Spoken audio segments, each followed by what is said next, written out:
Picture this. You're at your best friend's birthday party. It's a good one. Fairy lights strung across the backyard. Someone's brought a speaker that actually has bass, and the food is incredible. We're talking artisanal cheese boards, bruschetta, those little prosciutto-wrapped melon balls that make you feel fancy, even though you're standing next to a recycling bin. You've been eating for 20 minutes, laughing, living. Your cup is full, literally, and otherwise. And then something shifts. Not dramatically, not movie dramatically. You don't clutch your throat and stagger backward into the cheese board. It's subtler than that at first. There's a tingle on your lips. Your tongue feels slightly thick, like it's wearing a little wool sweater. You think, huh. You take another sip of your drink. Someone tells a joke. You laugh, but the laugh feels slightly wrong, like your throat is a hallway that just got a little narrower. Then your skin starts to itch. Not one place. Everywhere, like someone replaced your blood with carbonated water. Your face is doing something. You reach up to touch your cheek, and it feels like a stranger's cheek. Puffy, hot, wrong. You try to say, hey, I think something's... But the sentence doesn't finish because your throat is closing, genuinely closing, like a fist tightening around a garden hose. You can still breathe, but barely, and each breath is accompanied by a sound you have never heard your body make before. Your blood pressure drops through the floor, your vision tunnels. You hit the grass, and everything goes very, very quiet. Yep, that's me. You're probably wondering how I ended up here. Oh, hey there. I'm your host, or I was someone's host at some point, a body, a person, a living human being who ate the wrong thing at a party and became a cautionary tale with very good storytelling material. Welcome to what is, objectively, the most personal subject I could possibly cover for you today, anaphylactic shock. The immune system's most unhinged overreaction, the allergic response that decided mild discomfort was for cowards and went straight to attempt to destroy the host. I know this topic from the inside, and I mean that in the most literal, visceral, being on the inside of a failing body sense possible. So buckle up, because we're going to talk about what anaphylaxis actually is, what it actually feels like, why your immune system does this, what the science says, what the myths say, what statistics say, and, most importantly, how you avoid becoming a cautionary tale like me. Stay until the end. I promise it's worth it. I didn't survive to tell you this story, so the least you can do is listen to the whole thing. The biology of betrayal. What your immune system actually does to you. Let's start at the beginning, because the beginning is honestly stunning in its audacity. Your immune system is supposed to protect you. That's its whole job. It's the bouncer at the club of your body. It checks ID, it decides what belongs and what doesn't, and it shows the troublemakers the door with appropriate force. Most of the time, it's remarkably good at this. Viruses, bacteria, actual dangerous invaders, it handles them. Excellent bouncer. 5 stars. Would recommend. But here's the thing about some bouncers. They have bad days. They misread situations. They look at a peanut, a protein that has absolutely no business being classified as a threat, and they go, and I cannot stress this enough, completely unhinged. What happens in anaphylaxis is this. Your immune system has been sensitized to a specific substance. This is the setup. This is the prologue. The first time you encounter the allergen, nothing dramatic happens. Your body is doing reconnaissance. It's saying, I've seen this substance. I don't trust it. I'm going to build an entire antibody infrastructure specifically designed to respond to it next time. It produces something called IgE, immunoglobulin E, and attaches these antibodies to cells throughout your body. These cells are called mast cells and basophils, and they are loaded. They are sitting there, armed and waiting, like a very paranoid security apparatus with a grudge.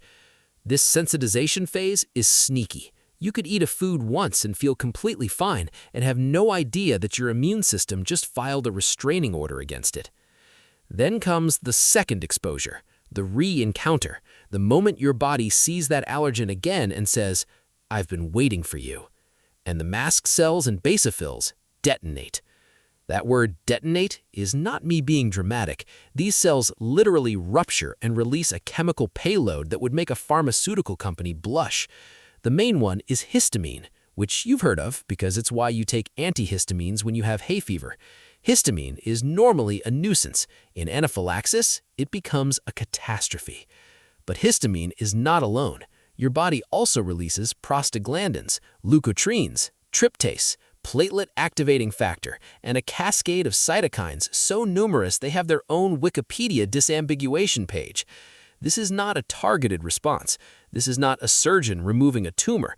This is dropping a bomb inside your own city and calling it pest control. Fast fact 1. Anaphylaxis involves the simultaneous activation of multiple organ systems. This is not an allergic attack. This is a systemic emergency involving your skin, your cardiovascular system, your respiratory system, and your gastrointestinal tract, all at once, all going haywire. It's less like a fire alarm going off, and more like the fire alarm, the sprinkler system, the evacuation elevator, and the emergency generator all activating simultaneously and somehow making everything worse. Fast fact 2. The chemicals released during anaphylaxis cause your blood vessels to dilate massively and become leaky. Your blood, instead of staying in your blood vessels where it belongs, starts leaking into the surrounding tissue. This is called third spacing. The fluid goes missing. Your blood pressure collapses. This is anaphylactic shock, and the shock is not an emotional state. It's a physiological one. Your tissues are not getting the oxygen they need because your circulation has essentially gone on strike. Fast fact 3. This can happen in under 5 minutes. 5 minutes from first exposure to life-threatening emergency. Some accounts put full anaphylaxis at 60 to 90 seconds from exposure. 60 seconds. The time it takes to read this paragraph. The time it takes to check your phone and realize you have no messages. That's it. Now, and here's where I need you to pay attention. The triggers are broader than most people think, and that right there is where a lot of people get into trouble. The usual suspects and the wild cards. What can actually set this off? You know about peanuts. Of course you know about peanuts. Peanuts are the celebrity allergen, the one with the PR team.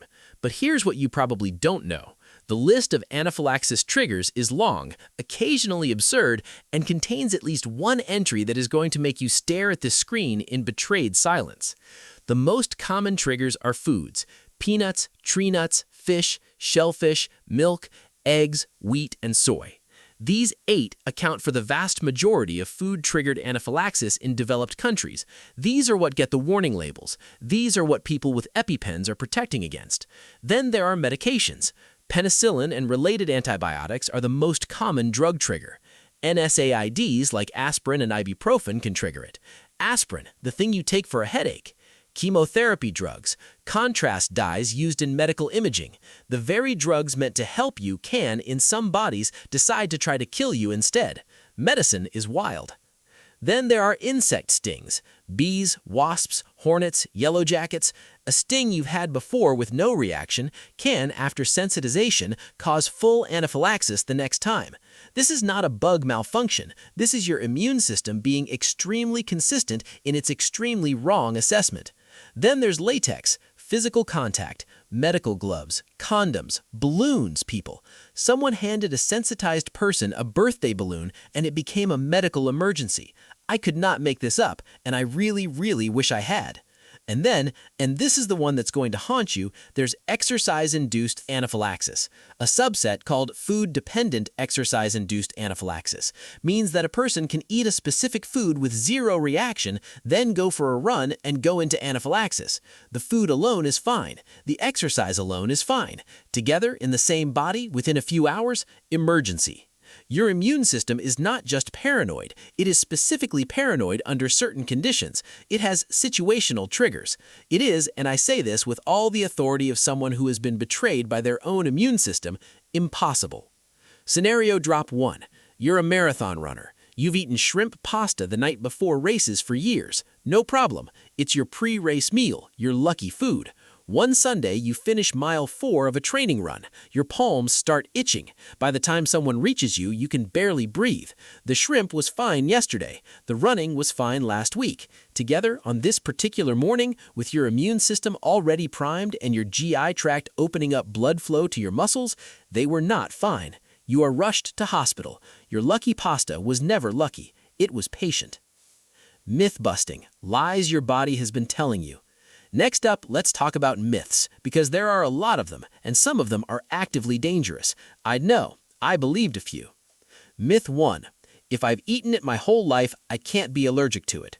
True or false? False. Aggressively, dangerously false. Food allergies can develop at any point in a person's life. You can eat shrimp for 40 years, and then one day your immune system decides shrimp is now the enemy. Adult onset allergies are entirely real and entirely documented.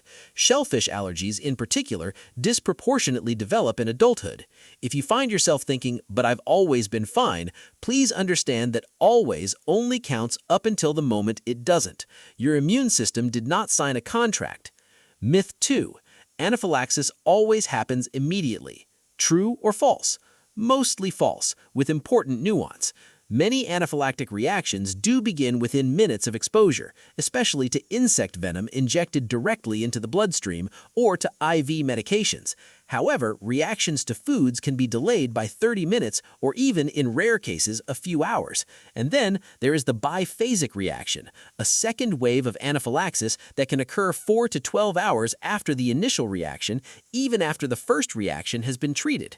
You feel better, you think it's over, and then your immune system, which apparently reads cliffhanger fiction, launches a second attack. This is why emergency departments keep anaphylaxis patients for observation even after their symptoms resolve. The story is not over when the symptoms stop. Myth 3. Mild allergies can't become anaphylaxis. True or false? False. And this one genuinely frightens me in a way that transcends being already dead. There is no reliable way to predict the severity of future allergic reactions based on past reactions. Someone who has had mild hives from a bee sting can, on their next sting, experience anaphylaxis. The severity of the allergic reaction depends on factors including how much allergen was encountered, the route of exposure, the person's overall health and immune state, and factors that are frankly still not fully understood by the people who study this for a living. My reactions are always mild is not a guarantee, it is a streak, and streaks end. Myth 4. If I don't have a known allergy, I'm not at risk. True or false? False. Up to 60% of people who experience anaphylaxis for the first time had no prior known allergy. You don't need a diagnosis to be at risk. You need an immune system that has been quietly sensitizing to something without telling you. Most of them are very quiet about it. They wait. They're dramatic that way. Myth 5. Antihistamines will handle it. True or false? False, and this myth specifically costs lives. Antihistamines, your Benadryl, your cetirizine, your loratadine, block histamine receptors. They are appropriate for mild allergic reactions, hives, sneezing, itchy eyes. They are not appropriate for anaphylaxis. By the time your blood pressure is crashing and your airway is closing, histamine blockade is approximately as useful as arguing with the weather.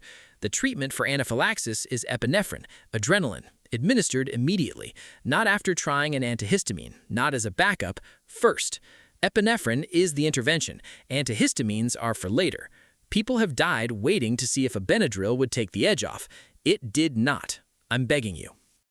The timeline. What's happening to your body minute by minute? And here is where it gets deeply personal for me. Here is where I stop being a narrator and become something more like a witness. Let's walk through what anaphylaxis actually does to your body in real time. This is the physiological breakdown. I want you to understand the mechanism, because once you understand it, you understand why every second matters. 0 to 30 seconds after exposure, the allergen has entered your system. Your sensitized IgE antibodies have found their target and bound to it. The mast cells are beginning to degranulate. That's the medical term for explode and release their chemical payload. You feel nothing yet, or almost nothing. Maybe a warmth, a slight tingle, a sense of something, though you can't say what. Your body has already pulled the pin on the grenade. You are in the grace period. It is not long. 30 seconds to 2 minutes. Histamine and its companions are flooding your system. Your blood vessels are beginning to dilate. Your skin may flush. A sudden redness, a heat spreading across your face and chest. You may feel your heart begin to race. Not dramatically, just faster, like it's anticipating something. The tingling that started on your lips may begin to spread. Your tongue may start to feel swollen. Your throat, if you pay careful attention, and I mean very careful, microscopic attention, may feel different, slightly. Not closed, just different. This is the moment. This is the moment when, if you are aware and if you act, you can intercept what's coming. Most people don't. Most people think, that's weird, and wait to see if it gets worse. Spoiler, it gets worse. 2 to 5 minutes. Now it's obvious. Your skin is erupting. Hives, angioedema, swelling visible to anyone looking at you. Your throat is noticeably narrower. Breathing requires more effort. Your heart, responding to dropping blood pressure, is hammering now, trying to compensate, trying to maintain circulation by increasing rate. Your blood pressure is falling. The fluid is leaving your blood vessels. You might feel dizzy, a strange, dissociative lightness, like the room has tilted slightly. Your stomach may cramp. You may feel nauseous. You may have an overwhelming urge to use the bathroom. Glamorous? No. Real? Absolutely. 5 to 10 minutes. Full anaphylaxis. Your systolic blood pressure can drop below 90, which is the clinical threshold for shock. Your airway, if it is progressing towards closure, may now be significantly obstructed. Breathing is labored. Each breath makes a sound, a wheeze, or in more severe cases, a stridor, a high-pitched noise produced by air being forced through a narrowed airway. Your oxygen levels are beginning to drop. Your brain, which is extraordinarily demanding about oxygen and will not wait for you to sort yourself out, is already starting to be affected. Confusion, difficulty thinking, tunnel vision, a profound sense of wrongness that your foggy brain can no longer articulate. 10 minutes and beyond without treatment, cardiac arrhythmias, hypoxic brain injury, circulatory collapse. The body's compensatory mechanisms, which have been working heroically this entire time, begin to fail. This is when deaths occur, not during the 5-minute mark, not at the moment of exposure, in the window where the body has exhausted its own attempts to compensate and help has not yet arrived. With treatment, with epinephrine administered in those critical first minutes, this timeline does not have to reach its end. Epinephrine constricts blood vessels, reverses the dilation, raises blood pressure, opens airways, and buys time. It is genuinely a miracle drug. It is a drug that works so specifically and so profoundly for anaphylaxis that there is no accepted substitute, no equally effective alternative. It is the intervention. You need to know where it is. You need to know how to use it. You need to not wait. What does this actually feel like, beyond the biology? I have to step back from the clinical for a moment. We have been talking about blood pressure numbers and IgE antibodies and mast cell degranulation, and all of that is true and important, but it doesn't tell you what it actually feels like to be inside a body going through this. And that, the inside experience, is something I am uniquely qualified to describe.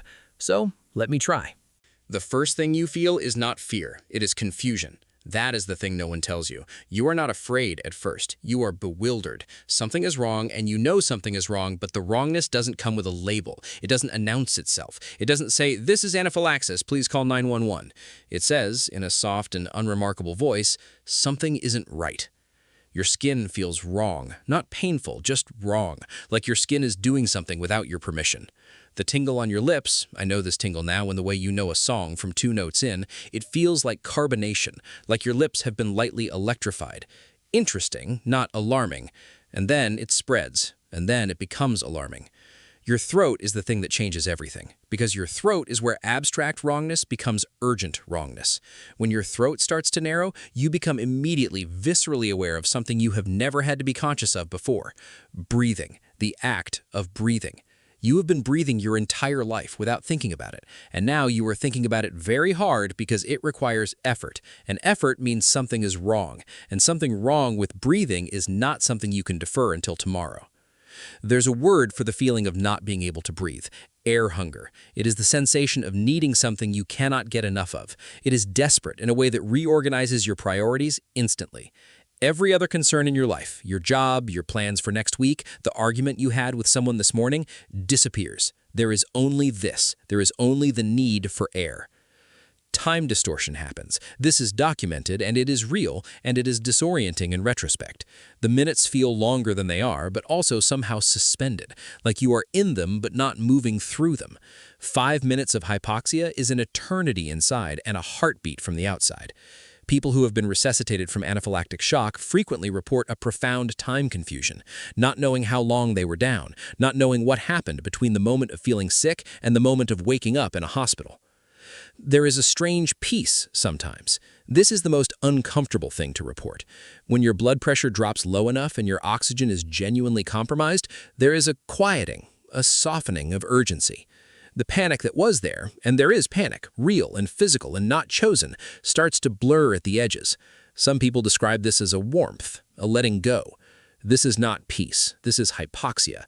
This is your brain doing what it does when it is not getting enough of what it needs. It simplifies, it prioritizes, it lets go of the things it can't hold anymore. This part is important, and I want to be careful with it. That quiet is not comfort. That quiet is emergency. If you feel that quiet and you are still conscious enough to notice it, you need help immediately. The feeling of calm in a crisis is sometimes your body conserving its last resources. It is not reassurance. It is not okay. It is the opposite of okay. The emotional experience is also not what you expect. People expect terror, and terror is part of it, but there is also something like grief, a sudden bewildering awareness of everything around you, the fairy lights, the music, your friend's face. Not a dramatic montage, just a sudden presence of all the things that are ordinary and good made sharp and vivid by the awareness that you might not be in them much longer. It is extraordinary how beautiful a backyard looks when you are having trouble breathing in it. I don't say this to be morbid. I say it because it is true and because I think it matters. Anaphylaxis is not just a physiological event. It is an experience. It happens to a person who has a life and a self and people they love. The biology is important. The experience is also important. If you love someone with a severe allergy, knowing the biology helps you act. But knowing the experience, knowing what they're going through inside while their body is doing all those medical things, might help you understand why they can't always communicate clearly in the moment, why they might seem confused or strangely calm, why they might not look as alarmed as you think they should.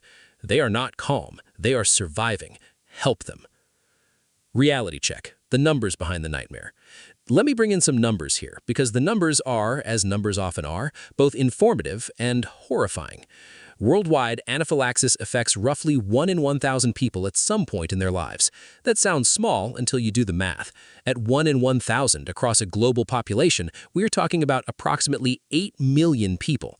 8 million people. That is the entire population of Austria. Or if that's not your geography reference, it's more than the entire capacity of every Major League Baseball stadium in the United States combined, filled twice over. Anaphylaxis is not rare in the way that exotic diseases are rare. It is rare in the way that car accidents are rare, statistically infrequent for any given person on any given day, but collectively ubiquitous. Anaphylaxis mortality rate is low when treated promptly, estimated at around 1 to 3 per million people per year in developed countries, but when treated promptly is doing enormous work in that sentence. The majority of anaphylaxis deaths occur because epinephrine was not administered quickly enough, or at all. Studies have found that in a significant portion of fatal anaphylactic cases, epinephrine was either not used, used too late, or used in insufficient doses. People died not because the treatment didn't exist, but because the treatment was delayed. The human scale of this is if you are in a stadium of 100,000 people watching a game, statistically, approximately 100 of them have a severe allergy that puts them at risk for anaphylaxis. Of those 100, how many are carrying an epinephrine autoinjector? How many of them know what to do if they go into anaphylaxis? How many people in their immediate vicinity know what to do? How many people know where the nearest medical station is? These questions are not rhetorical. They are practical. Food-induced anaphylaxis accounts for roughly 30 to 50% of anaphylaxis cases in the United States. Studies suggest that approximately 30 to 40 million Americans have food allergies of some kind. Of these, roughly 6 million have allergies severe enough to be at risk for anaphylaxis. That's roughly the population of Missouri, an entire Missouri's worth of people quietly navigating a world where menus are incomplete, servers are uncertain, and cross-contamination happens without anyone meaning for it to. A 2021 study published in the journal Allergy found that less than half of patients who experienced anaphylaxis in an emergency department setting had been prescribed an epinephrine autoinjector at discharge. Less than half. People were sent home from the ER after being treated for the most severe possible allergic reaction without a device that would allow them to treat it themselves if it happened again. This is a systems failure. This is not a personal failure of the patients. This is a structural failure of how we treat and follow up with allergic disease. Insect venom anaphylaxis kills approximately 40 to 60 people per year in the United States, which sounds manageable until you realize that this is almost certainly an undercount, because sudden cardiac death in someone with an undiagnosed venom allergy can be attributed to cardiac causes rather than anaphylaxis, and many anaphylaxis deaths outside of hospital settings go unrecognized. The true number is likely higher. And the biphasic reaction, the second wave anaphylaxis I mentioned in the myth section, occurs in an estimated 4 to 23% of anaphylaxis cases. The range is wide because the research is still evolving, and because biphasic reactions are unpredictable. They don't always look the same as the first reaction. They can be milder or more severe. They can occur 2 hours later or 12. This is why, if you have been treated for anaphylaxis, you should not be left alone. This is not anxiety. This is medicine. The epinephrine problem, why the one thing that works is everywhere and nowhere. Speaking of medicine, let's talk about epinephrine, because this section made me the most frustrated when I was alive, and it makes me the most frustrated now that I'm not, which is saying something. Epinephrine is a naturally occurring hormone. Your body already produces it. It is adrenaline. When you're terrified, your adrenal glands release it into your bloodstream, and suddenly you can run faster, your heart rate spikes, your airways dilate, your blood pressure goes up. This is the fight or flight response, and your body does it automatically. Epinephrine is just the synthetic version, administered externally at a controlled dose to produce exactly those effects in a body that needs them. It is not a complicated drug. It has been available for over 100 years. The epinephrine autoinjector, the EpiPen and its equivalents, was designed to be used by non-medical personnel, including children, in emergency settings. The instructions are: remove the cap, press the tip against the outer thigh, hold for several seconds, done. That's it. It can be administered through clothing. It does not require a vein. It does not require medical training per se, only familiarity. And yet, the cost of epinephrine autoinjectors in the United States has been, to use a technical term, insane. The price of a 2-pack of EpiPens rose from roughly $100 in 2007 to over $600 by 2016, a more than 500% increase with no corresponding change in the drug itself, which again has been around for a century.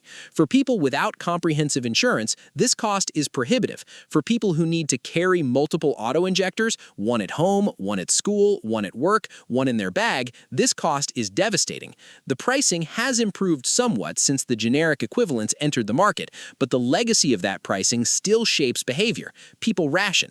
People carry expired injectors because they can't afford new ones. People decide, against medical advice, to see if they need it rather than use it immediately, and people die in that decision window. This is not a personal failing. This is a person doing a rational cost-benefit analysis in an irrational system, but the outcome is still the same. Scenario drop 2. A 13-year-old at a school cafeteria accidentally eats something containing a hidden allergen. The school's nurse has a single expired EpiPen in a cabinet that requires a key that no one can immediately locate.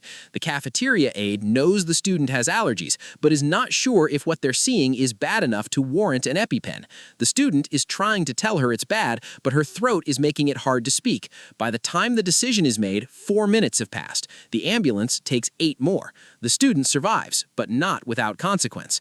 This is not a hypothetical constructed for maximum impact. Versions of this story happen every school year in countries with excellent medical systems, with children who were correctly diagnosed and correctly supplied with medication that was simply not accessed in time. Know where the medication is, know how to use it, act before you're certain, because certainty in anaphylaxis costs time you do not have. Fast facts, a quick interruption from the regularly scheduled existential terror. We've been going hard. Let me hit you with some rapid-fire facts to reset the pace before we close out. Fast fact 4. The word anaphylaxis was coined by Charles Richet and Paul Portier, who were studying sea anemone venom in dogs. They expected the dogs to become immune with repeated exposure. The dogs became progressively more reactive, and some died from tiny doses that previously caused no reaction. They named the phenomenon anaphylaxis, from the Greek ana meaning against and phylaxis meaning protection. Against protection, a failure of the very system designed to keep you safe. They won the Nobel Prize for it in 1913. I think the dogs deserved some credit. Fast fact 5. Oral allergy syndrome, that mild tingly lips feeling you get from some raw fruits and vegetables, is different from true food anaphylaxis. It's caused by cross-reactivity between pollen proteins and food proteins. Birch pollen allergies, for example, can cause reactions to raw apples, carrots, and celery. It is rarely dangerous and usually resolves with cooked versions of the same foods. I'm telling you this specifically because knowing the difference between tingly lips from an apple that might be cross-reactive with my birch pollen allergy and tingly lips that are the opening act of anaphylaxis is not always easy in real time, and if you're not sure, err toward caution. Fast fact 6. Tryptase is a chemical released by mast cells during anaphylaxis and is the best blood marker we have for confirming that anaphylaxis occurred.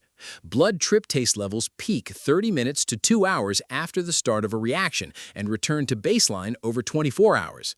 Measuring tryptase retroactively can confirm that someone's episode was truly anaphylactic rather than another cause of cardiovascular collapse. This is important for diagnosis, for future prevention planning, and for the legal and insurance complications that sometimes accompany anaphylaxis deaths. Bodies are bureaucratic even in death. I speak from experience. Fast fact 7.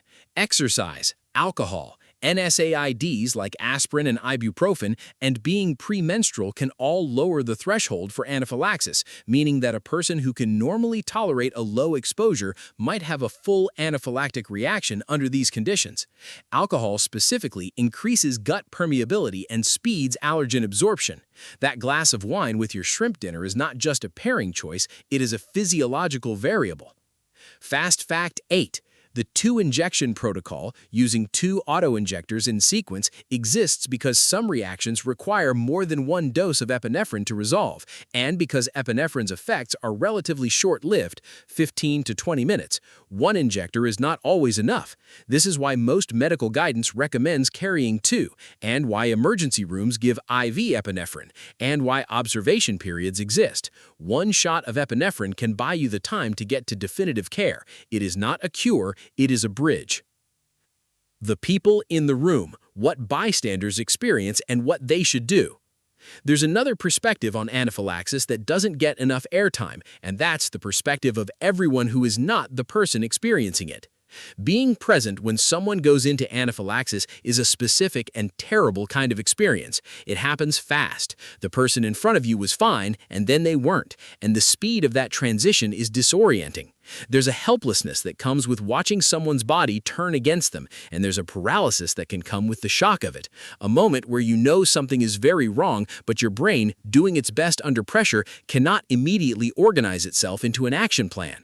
This paralysis is normal. This is why training exists. This is why knowing what to do before you need it matters so profoundly. If you witness anaphylaxis or suspect it, step 1 is to recognize it. The classic signs: hives or flushing, swelling of the face or throat, difficulty breathing or a changed voice, rapid heart rate, dizziness, nausea or vomiting. Not all of these have to be present. If someone has a known allergy and has been exposed to a trigger and is experiencing any of these, assume anaphylaxis.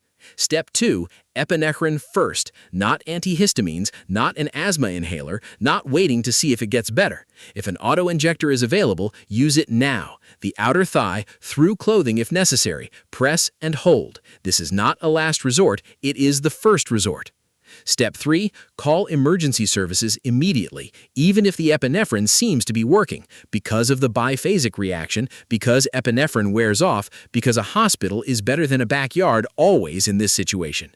Step 4, keep the person lying down with their legs elevated. This helps blood flow when blood pressure is low, unless they are having trouble breathing, in which case let them sit up. Do not let them stand or walk. Movement during cardiovascular compromise is not helpful. Step 5, be ready to administer a second dose of epinephrine after 5 to 15 minutes if symptoms are not improving or are worsening. Step 6, stay with them. Don't leave. The sense of someone being present when you are frightened and your body is failing is not nothing, it is something. It is, in fact, quite a lot. Who is at risk and what makes it worse? The variables that matter. Not everyone who has a food allergy has the same risk of anaphylaxis. Not every sting leads to the same outcome. There are factors that change the equation. A history of a previous anaphylactic reaction is the single strongest predictor of future anaphylaxis. This seems obvious, but it matters. If your body has done it once, your immune system has demonstrated that it is capable of this level of response, and future exposures carry elevated risk. Having asthma alongside a food allergy significantly increases the severity of food-triggered anaphylaxis. The two conditions share airway reactivity, and in anaphylaxis, having airways that are already more reactive to stimuli is a compounding factor. Studies have found that the most severe and fatal food anaphylaxis cases disproportionately involve individuals with poorly controlled asthma. The two conditions are not independent, they talk to each other, and they talk loudly.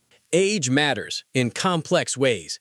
Children are more likely to have food allergies overall, but adults who have food allergies are more likely to die from them, partly because they don't take childhood-learned caution into adulthood, partly because they may have never carried an autoinjector, partly because they dismiss symptoms as something else.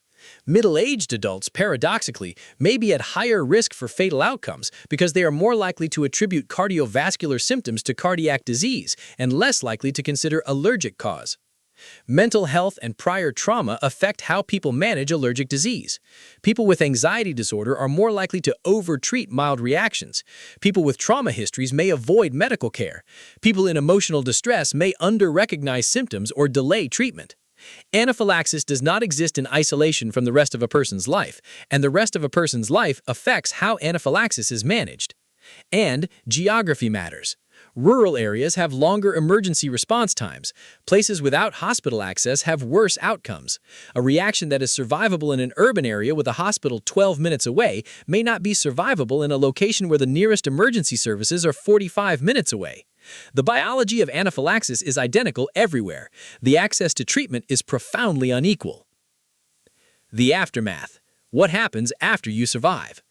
Surviving anaphylaxis is not a tidy ending. I would know as someone for whom the ending was perhaps less tidy than one might hope.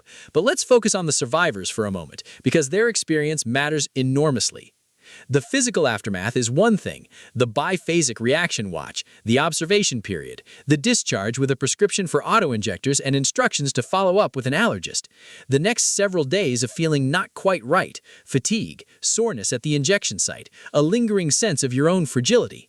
The psychological aftermath is another thing entirely. Post-traumatic stress responses are documented and common in anaphylaxis survivors. The memory of not being able to breathe, of feeling your body fail, of the specific terror that your throat provides, this memory does not go away easily. Some survivors develop significant anxiety around eating. Food, which is supposed to be pleasure and nourishment and community, becomes something that has to be interrogated. Every meal becomes a risk assessment. Every restaurant becomes a minefield. Every shared plate requires negotiation. Some survivors develop what is called anticipatory anxiety, a persistent background fear of re-exposure. This is adaptive in some doses. Appropriate caution is protective, but in larger doses it limits life.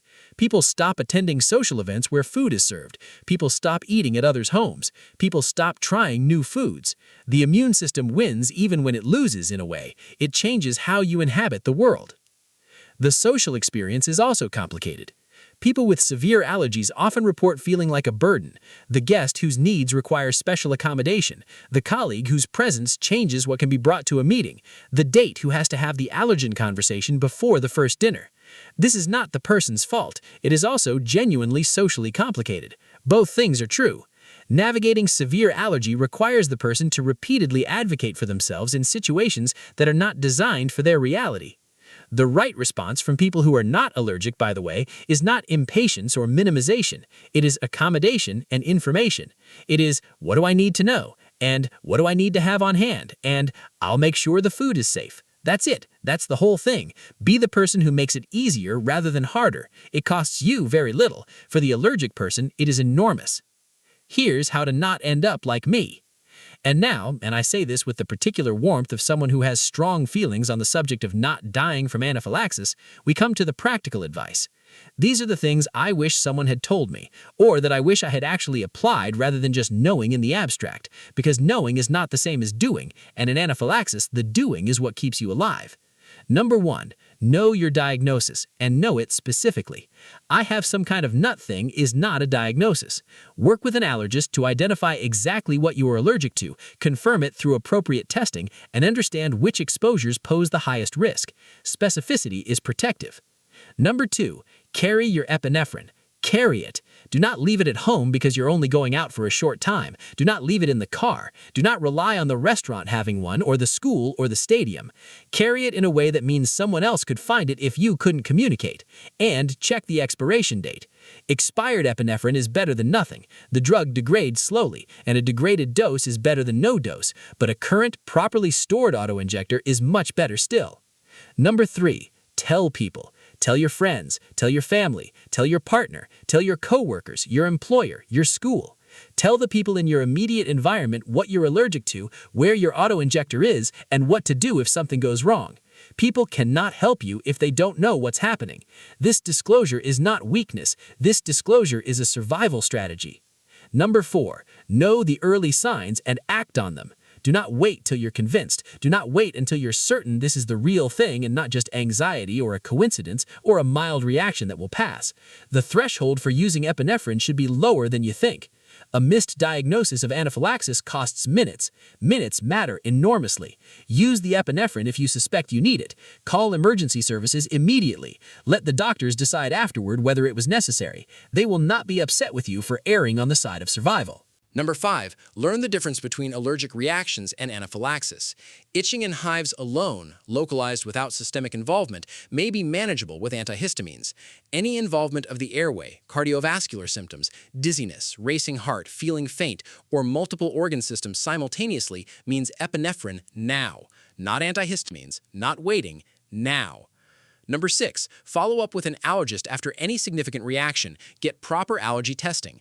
Understand whether you are a candidate for allergen immunotherapy, a process that for some allergens in some patients can reduce sensitivity over time. Carry a written emergency action plan. Have the allergy conversation with every new healthcare provider you see. Wear medical identification if you have severe allergies, a bracelet, a card in your wallet, something that speaks for you if you cannot speak. Number 7, if you are someone who loves a person with a severe allergy, take it seriously. This is not a preference. This is not a lifestyle choice. This is not something they can simply get over or grow out of necessarily or manage with mindfulness. It is a real, documented physiological reality with real, documented physiological consequences. Take a first aid course that includes anaphylaxis management. Learn how to use an epinephrine autoinjector. Know where their medication is. Make your home and your foods safe for them when they're with you. Number 8, advocate for policy changes. The cost and access issues around epinephrine autoinjectors are not personal failures, they are political failures. States that have passed laws allowing schools, restaurants, and public venues to stock epinephrine have saved lives. Organizations advocating for anaphylaxis awareness and treatment access exist and need support. If you survived anaphylaxis, your story has weight. Use it if you're able. If you love someone who has survived, their story has weight too. Use it. Number 9, check on yourself after an initial reaction. Remember the biphasic.